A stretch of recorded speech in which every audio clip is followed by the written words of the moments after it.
আর রাখা আছে না? এই পৃথিবীতে সবচাইতে বেশি স্ত্রীর হাতে মার খেয়েছে আবু জেহেল। ও বিয়ের পর দিন থেকে প্রতিদিন সকাল বেলায় থাপ্পড় খেত। আবু জেহেল মার খাওয়ার পেছনে কারণ দুইটা বলবো।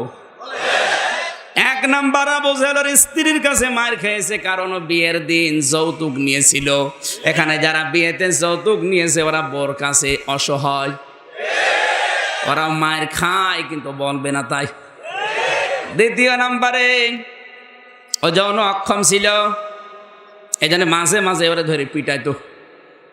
এখানে ওই দুইটা গুণ যাদের ভেতরে আছে, বিয়ের সময় যারা যৌতুক নিয়েছে ওরা কিন্তু বিক্রি হয়ে গেছে গরুর মতো। তো ও মার খাবে না, খাবে কি? আপনি চেয়ারম্যানের কাছে যে জিজ্ঞাসা করবেন, এই যে আজকের সুরুজ ভাই এসেছে, ওনারা জিজ্ঞাসা করুন, ভাই আপনার কাছে কোনো বিচার যায়? বউ মানুষকে মারে, বলবে আসে না, মানে প্রতিদিন বিচার আসে যে অমকের বউ অমরে ধরি মেরিস। এই যে স্বামীর গায়ে হাত তোলা, এটা ইহুদি নারীদের স্বভাব।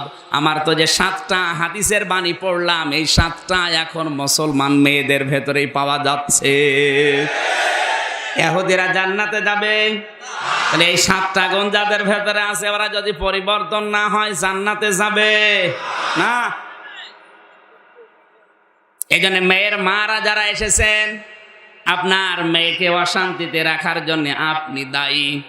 বিশ্বনবী নিজের মেয়ে ফাতেমাতুজ জাহরাকে যখন বিবাহ দেন, ডাক দিয়ে বললেন, মা ফাতেমা সাবধান, এতদিন তুমি আমার বাড়িতে ছিলে, যা কিছু আবদার করেছিলে আমি অন্তত যতটুকু পেরেছি দিয়েছি, কিন্তু আজকে একটা নতুন পৃথিবীতে পাঠালাম, সাবধান আমার আলী যেন তোমার আচরণে ব্যবহারে কষ্ট না পায়। হয়তো দুনিয়ায় তোমাকে আরামে খেতে দিতে পড়তে দিতে পারবে না, কিন্তু সুখ দিতে ভুল করবে না। এই পৃথিবীতে আমি আলীর হাতে তোমার এমনি তুলে দেইনি, অবশ্যই তোমাকে আমি চিন্তা ভাবনা করেই তুলে দিয়েছি। হয়তো খাবারের পরনের কম হলেও তোমাকে সুখে শান্তিতে রাখতে আমার আলী চেষ্টা কম চালাবেন।